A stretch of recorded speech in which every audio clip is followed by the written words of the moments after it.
Hi everyone, this is K. Ramnachari, lecturer in Geology and Life Sciences. Okay చూద్దాం. ఈరోజు మనం విభిన్నమైన topic మనం డిస్కస్ చేస్తున్నాం. కాంపిటేటివ్ అన్ని పోటీ పరీక్షల ప్రత్యేకంలో ఈరోజు శిలీంధ్రాల గురించి నేర్చుకుందాం.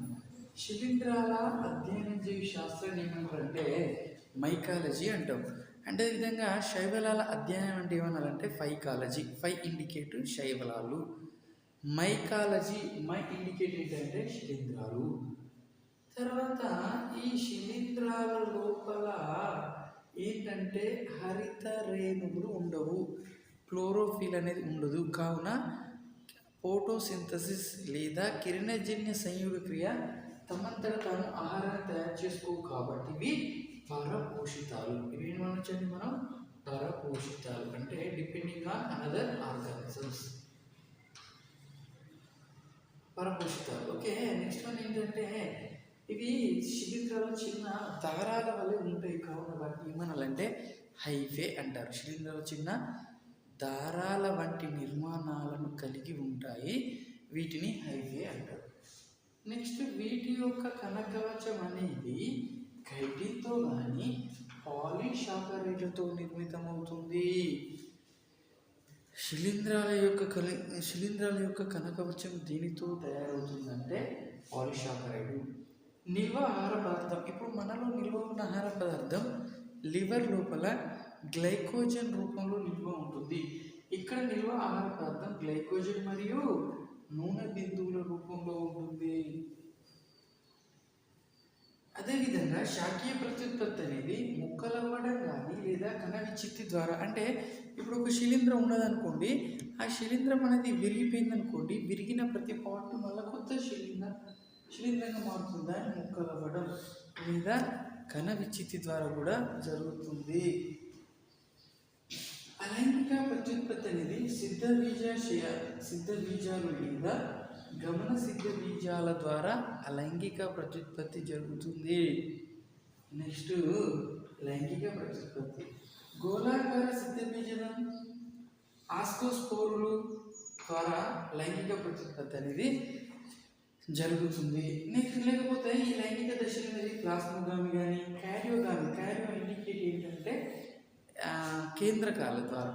అదేవిధంగా జైగోట్ ఏర్పడిన తర్వాత ఏకస్థితిక సిద్ధ బీజాల ద్వారా కూడా మనకు మియాసిస్ శాఖల విభజన ద్వారా కూడా మనకు ఈ యొక్క లైంగిక ప్రత్యుత్పత్తి దశలు అనేవి ఉండడం జరుగుతుంది. నెక్స్ట్ వన్ ఏంటంటే సిద్ధ బీజాలు ఏర్పడే విధానాన్ని చేసుకునేవి 4 రకాలు. ఒకటి ఫైకోమైసిటీస్, ఆస్కోమైసిటీస్, బెసిడియోమైసిటీస్, డ్యూటరోమైసిటీస్. మైసిటీస్ మై ఇండికేట్ శిలీంధ్రాలు. ఫైకో అంటే ఏంటంటే అల్గే క్యారెక్టర్స్తో ఉండడం వల్ల ఈ శిలీంధ్రాలను ఫైకోమైసిటీస్ అంటారు. ఈ యొక్క ఫైకోమైసిటీస్ లోపల మనకు సంయుక్త సిద్ధ బీజం ఏర్పడుతుంది, జైగోట్ అనేది వచ్చింది.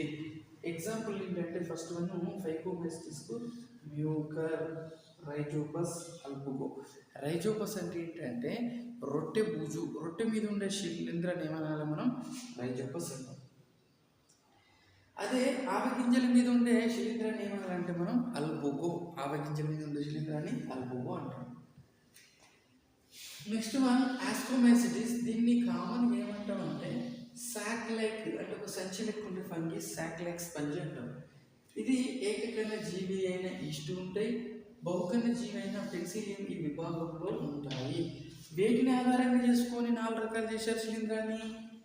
సిద్ధ బీజాలు ఏర్పడే విధానము బాహ్య స్వరూపాన్ని ఆధారంగా చేసుకొని 4 రకాలు చేసిండు. ఫైకోమైసిటీస్, ఆస్కోమైసిటీస్, బెసిడియోమైసిటీస్, డ్యూటరోమైసిటీస్. ఈ యొక్క ఆస్కోమైసిటీస్లో ఏకకణ జీవికి ఎగ్జాంపుల్ ఏంటంటే ఈస్ట్, బహుకణ జీవికి ఎగ్జాంపుల్ అంటే పెన్సిలియం. ఇవి పూతికాహారాలు కానీ ఇచ్చినకారులుగా ఉంటాయి. ఇప్పుడు ఈ మైక్రో ఆర్గానిజమ్స్ ఏం చేస్తాయి అంటే, ఇప్పుడు ఏదైనా చిన్న యానిమల్ చనిపోయింది అనుకోండి, అక్కడ పూతికాహారాలు అంటే అవి ఇక్కడ చేరి విచ్ఛిన్నం చేస్తే ఆహారాన్ని స్వీకరిస్తాయి. ఇవి పూతికాహారాల నుంచి విచ్ఛిన్నకారులు. ఎగ్జాంపుల్ ఏంటి?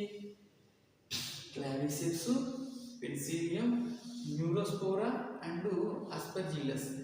అండ్ ఈ పెన్సిలియం నోటేటం అనే దాని యూజ్ ఉంది. ఏంది? పెన్సిలిన్ అనే యాంటీబయాటిక్ను శిలీంధ్రాన్ని కనుక్కున్నారు. Next neurospora and aspergillus. Neurospora అనేది ఏంటంటే జన్యు శాస్త్రంలో పరిశోధనలో కానీ జీవ రసాయన పరిశోధనలో కానీ ఈ యొక్క శిలీంధ్రాలను యూజ్ చేయడం జరుగుతుంది. బెసిడియోమైసిటిస్ క్లవ్ ఫంగి అంటారు. వీటిని మోస్ట్లీ ఎక్కువ ఏముంటాయంటే తినదగిన పుట్టగొడుగులు ఉంటాయి. పుట్టగొడుగులు తింటే మెయిన్ ఇంపార్టెంట్ ప్రోటీన్ మన బాడీకి వస్తుంది. Example agaricus ustilago puccinia. ఈ పాక్సినియా మొక్కలపై నివసించే పరాన్నజీవి అన్నట్టు. Agaricus ustilago puccinia. Next one ఏంటంటే డ్యూట్రోమైసిటిస్. ఇంపర్ఫెక్ట్లీ ఫంగి అంటాం డ్యూట్రోమైసిటిస్. డ్యూట్రోమైసిటిస్ ఎగ్జాంపుల్ ఏంటంటే ఆల్టర్నేరియా కొలికోట్రైకం పాల్కేటం. చెరుకు మీద ఉండి చెరుకు యొక్క పంటను నష్టం చేస్తుంది. ఇది కొలికోట్రైకం పాల్కేటం. ఇది మనకి ఏంటంటే శిలీంధ్రాలకు సంబంధించింది. శిలీంధ్రాల అధ్యయనాన్ని మైకాలజీ అంటాం. శిలీంధ్రాలు అనేది పరాన్నజీవులు, ఎందుకంటే క్లోరోఫిల్ ఉండదు మన శరీరాల వల్లే. తర్వాత వీటి కవగాల్సి అనేది ఖైదీ లేదా పాలిసాకరైడ్తో నిర్మితం. నిల్వ ఆహార పదార్థం గ్లైకోజన్ నూనె బిందుల రూపం ఉంటుంది. శాఖోత్పత్తి ముక్కలో కూడా కనిపించింది. అలైంగిక ఉత్పత్తి సిద్ధ బీజాలు ఆర్ గమన సిద్ధ బీజాశయాలు. లైంగిక ప్రత్యుత్పత్తి గోళాకార సిద్ధ బీజాశయం ఆస్కోస్పోర్ అంటాం. అదేవిధంగా ఈ లైంగిక దశలు ప్లాస్మోగ్రామిగా జరగచ్చు, కార్యోగ్రామిక్ ఏకకాలు జరగచ్చు, లేకపోతే సంయుక్త బీజం ఏర్పడిన తర్వాత క్షేకణ బీజం జరిగిన తర్వాత సిద్ధ బీజాల ద్వారా జరగవచ్చు. నెక్స్ట్ బాహ్య స్వరూపం సిద్ధ బీజాలు ఏర్పడే విధానం 4 రకాలు. పైకోమైసిటీస్, నెక్స్ట్ ఆస్కోమైసిటీస్, బెస్టోమైసిటీస్, డ్యూట్రోమైసిటీస్ విత్ ఎగ్జాంపుల్స్ శిలీంధ్రాల గురించి. అయితే ఈ శిలీంధ్రాల వల్ల వచ్చే నష్టాలు ఏమున్నాయి, లాభాలు ఏమున్నాయో చూద్దాం. ఫస్ట్ పాయింట్ చూద్దాం, నష్టం. ఫస్ట్ ఏంటంటే ఆహార పదార్థాల పాడవడం. అంటే ఆహార పదార్థాలు అంటే ఏంటి? ఇప్పుడు రొట్టె పెట్టినామనుకోండి, తెల్లారి వరకు బూజై ఖరాబ్ కావడం, ఆహార పదార్థాలు విషపూరితం కావడం, ఇది జరుగుతుంది అన్నట్టు. ఇంక ఇది ఒకటే కాకుండా మెయిన్ పంటలు చూడండి. ఇప్పుడు మనకు వరిలో అగ్గి తెగులు వస్తుంది, తర్వాత వరి లోపల అగ్గి తెగులు వస్తాయి, చెరుకు లోపల కొలికోట్రైకం పాల్కేయటం వల్ల. అంటే మొక్కలకు ఎక్కువగా ఏమవుతుందంటే మనకు మొక్కలలో తెగులు ఎక్కువగా మోస్ట్లీ బ్యాక్టీరియా వల్ల వస్తాయి, కానీ శిలీంధ్రాల వల్ల ఎక్కువ వచ్చే ఛాన్స్ అనేది ఉంది. కాబట్టి ఇది నష్టం. మొక్కలకే కాదండి, మానవులకు కూడా రింగ్ వామ్ కానీ కొన్ని శిలీంధ్ర వ్యాధులు కానీ చిన్న రోగాలు కూడా బాగానే శిలీంధ్రాల వల్ల రావడం జరుగుతుంది. ఇది ఏంటంటే నష్టమే. ఇంకా లాభంలో చూసుకున్నట్లయితే ఏముంటుందంటే చాలా అంటే శిలీంధ్రాల వల్ల పంటలకు కానీ జంతువులకు కానీ మానవులకు కానీ అనేక రకాల రోగాలు తెచ్చిపెడతాయి కాబట్టి నష్టము. ఇక లాభాలను చూస్తే తినదగిన శిలీంధ్రాలు పుట్టగొడుగులు టోస్టూల్స్ అనేది ఉంటాయి. ఈ బెసిడియోమైసిటిస్లో తినే పుట్టగొడుగులు ఉంటాయి. అంటాడు తినే పుట్టగొడుగులు ఏ ఒక్క విభాగం ఏ ఒక్క తరగతి అయితే మనం అనాలి బెసిడియోమైసిటిస్ అంటాడు. లేకపోతే పెన్సిలిన్ ఎందులో అనాలి ఆస్కోమైసిటిస్ అనాలి. లేకపోతే రైజోపస్ మామూలుగా భూజంతులో అనాలి పైకోమైసిటిస్ అనాలి. లేకపోతే ఆల్టర్నేరియా కొలికోట్రైకం పాల్కేయడం అనాలి డ్యూటరోమైసిటిస్ అనాలి. ఇక ఇంకొకటి ఏంటంటే అంటే శిలీంధ్రాలు మంచిగా తీసుకొని తినడం వల్ల పుట్టగొడుగు లాంటివి మంచిగా నీట్గా తీసుకుంటే అవి ఏంటంటే మన బాడీకి కావాల్సిన ప్రోటీన్ ఇచ్చి మన బాడీ బిల్డింగ్ కానీ ప్రొడ్యూసెస్ ఎంజైమ్స్ హార్మోన్స్ ఉత్పత్తికి ఈ శిలీంధ్రాలు యూజ్ అవుతాయి. ఈస్ట్లో ఉండి ఏకైక శిలీంధ్రాలు ఏం చేస్తాయంటే బీరు తయారవుతుంది. ఏ ప్రాసెస్? ఫెర్మెంటేషన్, కిణ్వన ప్రక్రియ ద్వారా. రొట్టెను బ్రెడ్ ఇండస్ట్రీ ఫుడ్ ఇండస్ట్రీలో కూడా ఈ శిలీంధ్రాల వల్ల యూజ్ మాత్రం ఇది కూడా ఒక రకమైన యూజ్ ఉంది. నెక్స్ట్ వన్ ఏంటంటే న్యూరోస్పోరోక్రాసా అనే ఒక శిలీంధ్రం వల్ల ఏంటంటే జన్యు జీవరసాయన పరిశోధనలు వాటి ద్వారా చేసి తర్వాత మానవుల ప్రయోగం చేస్తారు. కాబట్టి ఇది జన్యు జీవశాస్త్ర పరిశోధనలు యూజ్ అవుతున్నాయి. ప్రపంచంలో మొట్టమొదటిసారిగా యాంటీబయాటిక్ కనుక్కున్న వ్యక్తి పేరు ఏంటంటే అలెగ్జాండర్ ఫ్లెమింగ్ అనేటోడు కూడా ఏం చేసిందంటే తను గౌరవ శాస్త్రవేత్త ఏం చేసిందంటే మనకి శిలీంధ్రం నుండి అంటే పెన్సిలిన్ నోటేటం అనే శిలీంధ్రం నుండి యాంటీబయాటిక్ను ఫస్ట్ టైం తయారు చేయడం జరిగింది. ఇది లాభాలు అన్నట్టు. అంటే మొత్తానికి పంట పైరుకు జంతువులకు మానవులకు రోగాలు కలిగించడం విపరీతమైన అదొక లాస్. ఇంకొకటి లాభం ఏంటంటే తినదగిన పుట్టగొడుగు తినడం, అది ఒక యూజ్. తర్వాత ఈస్ట్ వంటి ఎక్కని శిలీంధ్రాలు ఫెర్మెంటేషన్ కిణ్వన ప్రక్రియ ద్వారా బీరు రొట్టె తయారు చేయడం లాభమే. న్యూరోస్పోరోక్రాసా ద్వారా జన్యు జీవరసాయన పరిశోధనలు కూడా చేస్తాయి.